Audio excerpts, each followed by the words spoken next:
Ah, man.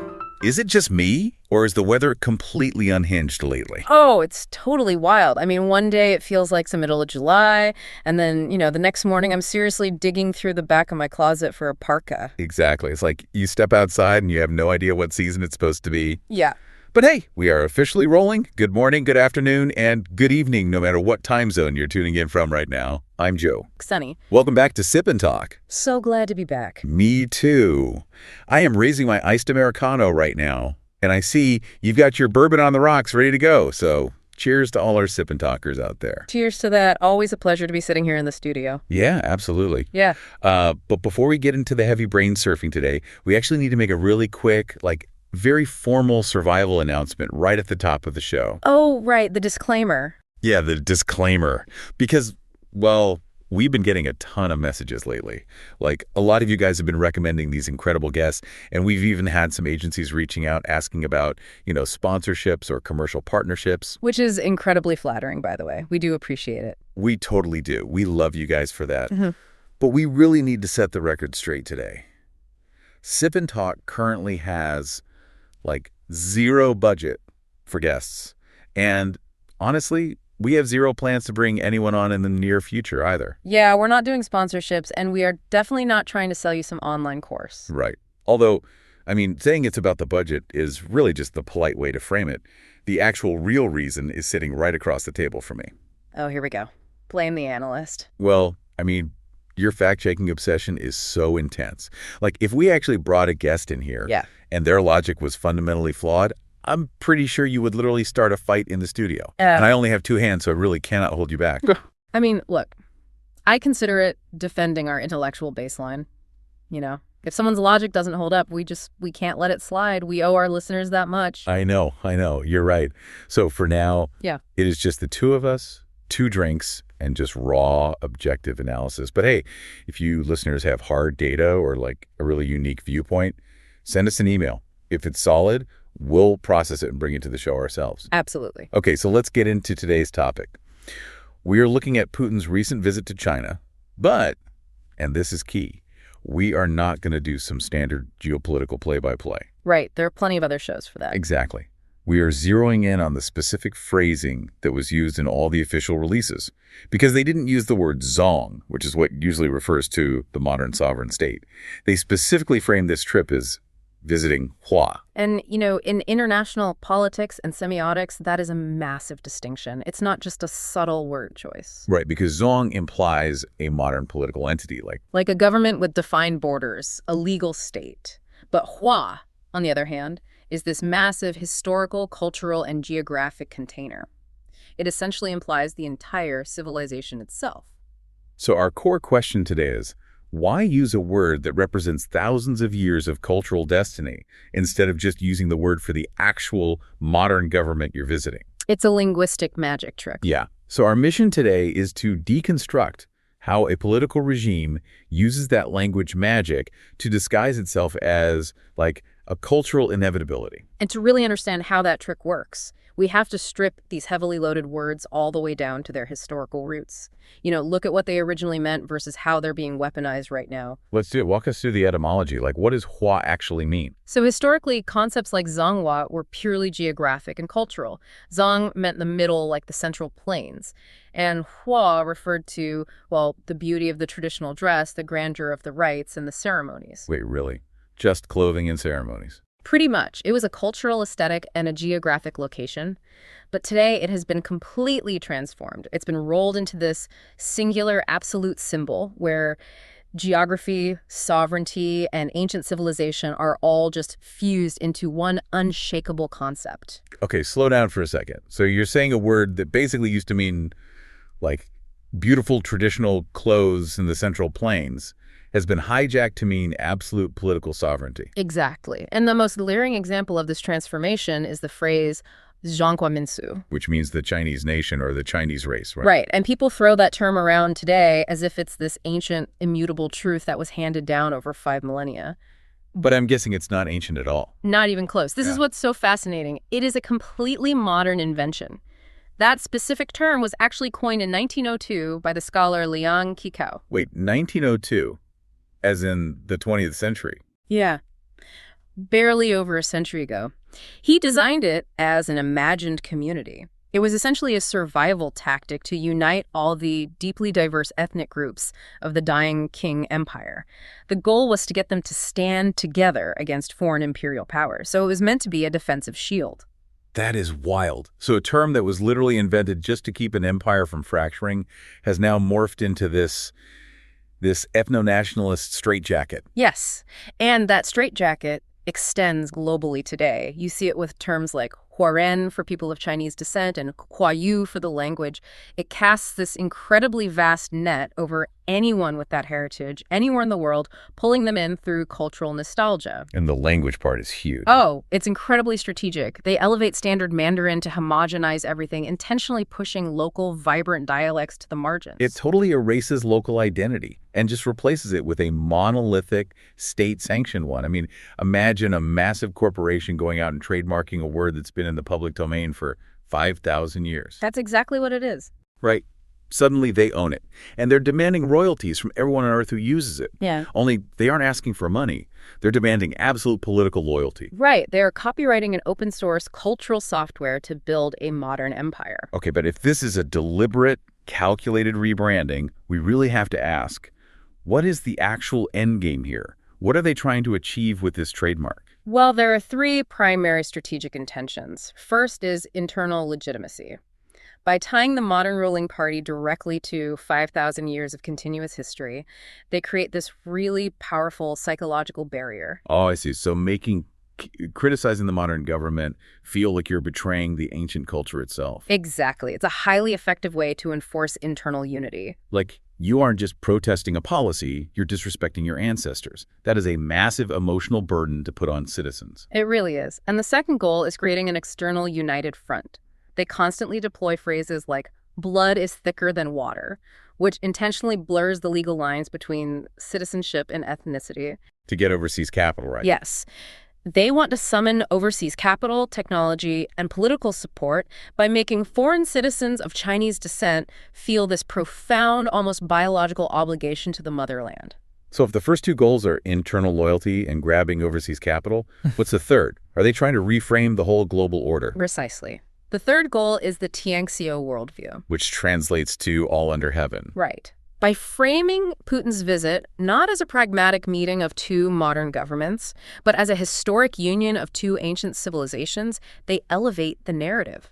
It becomes this grand story of Eastern civilization standing shoulder to shoulder against the modern decadent West. Okay, I mean, on paper, that sounds like a very tidy, incredibly powerful narrative. Yeah. But when you actually stress test this logic against the real world, it completely shatters. So it falls apart instantly. Yeah, because we found four massive, glaring contradictions in this narrative. Let's unpack those. Let's do it. The cognitive dissonance is just staggering. So contradiction number one is the clash between legal reality and cultural demands. Right. The regime demands absolute loyalty from overseas descendants using that blood is thicker than water argument, yet legally, they strictly refuse to recognize dual citizenship. So it's all of the cultural obligations with literally none of the legal rights. You just can't have it both ways. I mean, if an overseas descendant praises the regime, they're heralded as a true child of the nation. But if that same person gets into legal trouble, the regime immediately pivots to, oh, well, they're a foreign citizen. We respect international law. We can't interfere. It is pure selective convenience, which brings us to the second contradiction. The profound irony of the destroyers claiming to be the preservers. Yes. This one is so crazy to me. The official narrative positions the current regime as the sole unbroken heir and the ultimate protector of this ancient civilization. But anyone with a basic history book knows about the Cultural Revolution in the 60s and 70s. I mean, they spent a decade actively destroying that exact heritage. Exactly. They burned the ancient texts, they smashed artifacts, dismantled temples, persecuted scholars. They systematically sought to eradicate the four olds: old customs, old culture, old habits, and old ideas. And the ultimate irony here is that the regions they currently view as peripheral or even rebellious, like Taiwan, Hong Kong, and the diaspora in Southeast Asia, those are the places that actually preserved the traditional characters, the ancestral shrines, and the customs while the mainland was actively destroying them. Right. The entities that safeguarded the culture get marginalized, while the entity that tried to obliterate it now claims exclusive ownership. And because that original organic culture was so heavily damaged, it forces them into our third contradiction. Which is? They now have to manufacture a synthetic, state-sanctioned version of culture to force onto everyone else. It's the claim of multiculturalism versus the reality of forced assimilation. Ah, right. The official narrative loves to celebrate this big, happy family of 56 distinct ethnic groups. You see it in all the official broadcasts, right? The colorful traditional outfits, the dancing. But the reality on the ground, especially in places like Xinjiang, Tibet, and Inner Mongolia, is forced, Hun-centric assimilation. So how does that assimilation actually work on a mechanical level? It happens through the infrastructure of daily life. It's the aggressive push for standard Mandarin as the only acceptable language in schools, in local government, and in business. It really isn't about celebrating 56 diverse groups. It's about making sure the other 55 are slowly consumed and replaced by one monolithic identity. Because if you control the language children speak in school, you basically control the future of that culture. Exactly. It's an eraser disguised as a melting pot. And that brings us to the fourth contradiction, which honestly might be the most historically mind-bending of all of them. The missing century of humiliation. This one is fascinating because the regime bases a massive amount of its foundational legitimacy on its history of standing up to Western imperialists who exploited them in the 19th and 20th centuries. Right. They never let the domestic audience forget about the Western powers. But they completely ignore Tsarist Russia. I mean, through unequal agreements like the Treaty of Agon in 1858, Russia annexed over 1 million square kilometers of territory. 1 million? Over 1 million. To put that in perspective, that is an area larger than France and Germany combined. Think about that. That is insane. Imagine writing a history textbook where you scream across every single page about a pickpocket who stole your wallet, but you completely ignore the guy right next to him who drove off in your car and just kept it. That is exactly what happens. But because of modern pragmatic politics in this current civilizational alliance with Putin, that massive historical land grab is just conveniently suppressed.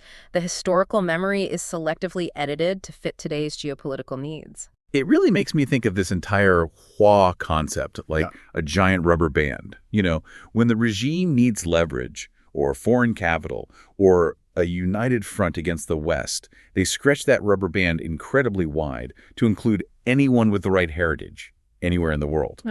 But the second someone inside that rubber band shows independent thought or questions the official narrative, that band snaps back like a whip. A very, very painful whip. So this raises a crucial real-world question. How do regions that actually have a heavy Chinese heritage survive being caught inside this linguistic rubber band? How do they avoid getting snapped? And this is where the strategies get really interesting, because Taiwan and Singapore have developed completely different defense mechanisms against this trademark. Let's look at Taiwan first. Their strategy is really rooted in localization and decentralization. Yeah, decades ago, Taiwan used to actually fight Beijing over who was the orthodox center of the culture. They were playing on the exact same board, fighting for the same title. But over time, Taiwan realized that was a losing game, so they just stepped off the board entirely. Smart move. They reframed Hua as just one of many immigrant cultures on the island, sitting right alongside indigenous cultures and Hakka traditions. So it decentralizes the power of the word. But crucially, Taiwan retains the traditional Chinese characters. By doing so, they've managed to encode the language itself with modern democratic values. Exactly. I mean, they're having robust public debates on human rights, marriage equality, civil disobedience, and they are legislating all of it using the very language Beijing claims to own. It completely shatters the myth that this ancient culture is somehow fundamentally incompatible with modern democracy.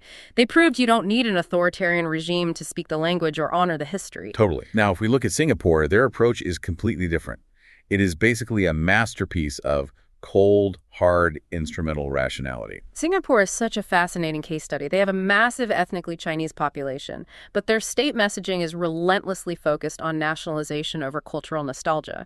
It's, we are Singaporean first. Right. And they back that up legally. They have incredibly strict laws against foreign interference. If Beijing tries to play the blood is thicker than water card to influence local politics, Singapore's legal framework just shuts it down immediately. And their linguistic strategy is brilliant. They implemented a bilingual policy where English was elevated as the primary working language of government and business. And at the same time, they deliberately downgraded Mandarin to just a pragmatic mother tongue. So Mandarin simply becomes a tool. You use English to run the country and do business globally, and you use Mandarin to talk to your grandparents at dinner. That's it. It is entirely stripped of its political romance, its sacredness, and all that ideological weight. Because if a language is just a utilitarian tool, a foreign government cannot use it to demand your political loyalty. It's a highly effective defense mechanism. It is, but I have to push back here for a second because neither of these strategies exist in a vacuum. Like, what are the real-world side effects? There have to be casualties to these approaches. Oh, there absolutely are. Neither approach is flawless. In Taiwan, this rapid decentralization creates an intense internal cultural tug-of-war. Every time they update a history curriculum or discuss national identity, it causes massive domestic friction and real generational divides. Yeah, that makes sense. And what about Singapore? What's the cost of treating a language just as a tool? In Singapore, the side effect is that the youth are rapidly losing their Mandarin proficiency. And the really dangerous part is that the older generation, who still rely heavily on the language, are left exposed. Because local Mandarin media is shrinking to make way for English, the elders turn to overseas social media platforms to get their entertainment and news. Oh, wow. Which leaves them highly vulnerable to the very algorithms and political narratives the Singaporean government is trying to keep out in the first place. Exactly. They walled the front door with strict laws, but the Wi-Fi is still coming in through the window straight to the grandparents' iPads. That's a great way to put it. The vulnerability just shifts from the political arena to the digital one. Okay, so if we step back and connect this to the bigger picture, I just keep coming back to a central puzzle here. We are talking about a regime that has nuclear weapons, a massive modern military, and the second largest economy in the world. Why are they so deeply, fundamentally insecure about a historical title? Like, why this obsessive need for linguistic control? To understand that root anxiety, you have to look at the regime's ideological DNA. They suffer from what political scientists might call a dual foreign original sin. Okay, explain how those two clash. Break that down for us. Well, first, the ruling party is built entirely on a Western Leninist system, and Leninist systems are built on absolute central control, vanguard parties, and historically class struggle. It's a top-down revolutionary framework imported directly from Europe. Right. But Confucianism, which is the actual bedrock of traditional Eastern culture, is entirely different. It's built on natural harmony, familial duty, organic social hierarchies, and moral leadership. They are fundamentally incompatible operating systems. Oh, I get it. So they are trying to run a Confucian user interface on a Leninist operating system. Exactly. Okay, so what's the second part of the sin? Historically, the party was heavily backed, funded, and guided by the Soviet Comintern in its early days. It was essentially born in what historians call the Ruble Kingdom. Wow. So the regime claiming to be the ultimate pure protector of ancient Eastern civilization is actually running on Western European software, which was originally installed by the Soviets. That is a massive contradiction. Precisely. And that contradiction created immense panic, especially when the Soviet Union collapsed in 1991. Suddenly, the ideological mothership was gone. The regime looked around and realized that pure Marxist-Leninism was not going to keep them in power in a rapidly modernizing world. So they needed a new wardrobe, fast. They needed to rapidly wrap their cold, imported Leninist framework in the warm, ancient, undeniable cloak of nationalism. If they can convince everyone that they are the sole legitimate inheritors of 5,000 years of history, then questioning them becomes culturally unthinkable. Which is exactly why Taiwan's existence is so infuriating to that specific narrative. According to the logic we're exploring today, Taiwan is just a daily living disproof that authoritarianism is the only option for this culture. Absolutely. But here's the ultimate irony of this whole massive strategy. By trying so hard to control the word, they triggered what we call the boomerang effect. Oh, so the rubber band snaps back on them? Exactly. By aggressively monopolizing the word hua, by demanding that it only represent their specific regime and their specific borders, they've actually succeeded in convincing the rest of the world. Now, international media, foreign governments, global institutions, they exclusively equate that word with the PRC. Wait, so by trying to own the word completely, they essentially kicked everyone else out of it? Yes. Think about it. When a foreign leader visits Taiwan, the international press doesn't call it visiting Hua. They say they are visiting Taiwan. When dignitaries go to Singapore, they are visiting Singapore.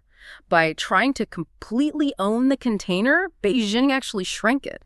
They forced Taiwan, Singapore, and the global diaspora completely out of the Hua definition in modern geopolitics. That is mind-blowing. They wanted the word to be this magnet that absorbed the world, but instead it became a wall that just isolated them. Wow, my brain is surfing so hard right now that the ice in my Americano has completely melted. Yeah, it is a massive amount of historical and political data to process. But I do want to firmly remind everyone listening, nothing we discuss today is meant to criticize or discriminate against any nation, any ethnic group, or any people.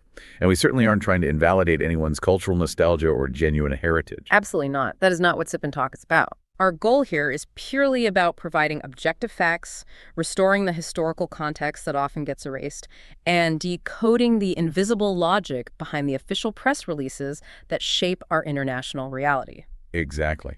And that leads me to a final thought I want to leave you with today. If language dictates our reality to this extent, if political entities can successfully hijack a massive cultural word and use it as a geopolitical shield, what other common words in our daily news feeds have been quietly redefined? What other words are shaping your worldview right now without you even noticing? That is a question worth asking every single time you read a headline. Yeah, because maintaining a clear mind and independent thinking is a literal superpower today. We don't want to give you a standard answer. We want to give you the tools to see clearly, and we want to hear from you. Leave us a comment, shoot us an email with your thoughts on international events, AI, philosophy, whatever's making you think deeply. Your questions might just be the foundation of our next conversation. They really might be.